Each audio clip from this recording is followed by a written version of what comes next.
नंदी के जन्म की कहानी। आपने शिव मंदिरों में देखा होगा, भगवान शंकर के साथ बैल रूपी नंदी की मूर्ति भी रहती है। शिव शंकर भगवान के साथ नंदी की पूजा करना भी जरूरी होता है, क्योंकि भगवान शंकर नंदी के माध्यम से ही भक्तों की पुकार सुनते हैं। लेकिन क्या आप जानते हैं नंदी कैसे भगवान शिव की सवारी बने? आइए जानते हैं। एक पौराणिक कथा के अनुसार ब्रह्मचारी व्रत का पालन कर रहे ऋषि शिलाद को भय होने लगा कि उनकी मृत्यु के बाद उनका वंश समाप्त हो जाएगा। इस भय के चलते उन्होंने पुत्र प्राप्ति के लिए कठोर तपस्या शुरू की। तपस्या से प्रसन्न होकर भगवान शंकर ने शिलाद ऋषि को दर्शन दिए और वर मांगने को कहा। तब शिलाद ऋषि ने शिव से कहा कि उसे ऐसा पुत्र चाहिए जिसे मृत्यु न छू सके और उस पर आपकी कृपा बनी रहे।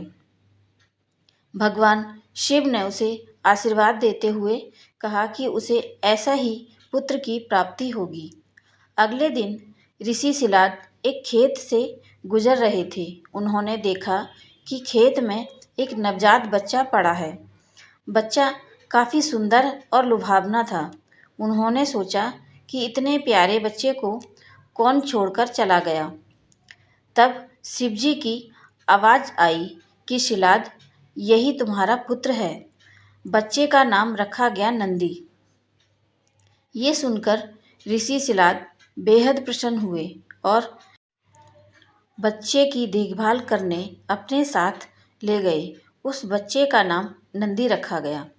एक बार ऋषि शिलाद के घर पर 2 सन्यासी पहुँचे। उनका खूब आदर सत्कार हुआ।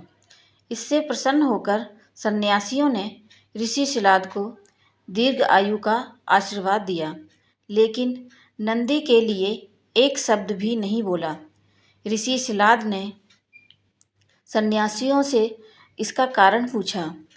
तब सन्यासियों ने बताया कि नंदी की उम्र बहुत कम है, इसलिए हमने इसे कोई आशीर्वाद नहीं दिया।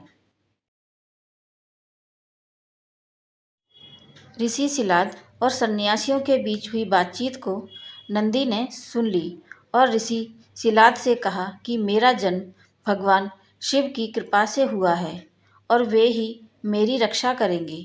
इसके बाद नंदी भगवान शिव की स्तुति करने लगे और कठोर तप किया। इससे प्रसन्न होकर भगवान शिव प्रकट हुए और नंदी को अपना प्रिय वाहन बना लिया। इसके बाद से भगवान शिव के साथ नंदी की भी पूजा की जाने लगी। ओम नमः शिवाय। मेरी ये कहानी आपको कैसी लगी मुझे कमेंट करके ज़रूर बताएं और मेरे चैनल को लाइक शेयर सब्सक्राइब ज़रूर करें। धन्यवाद।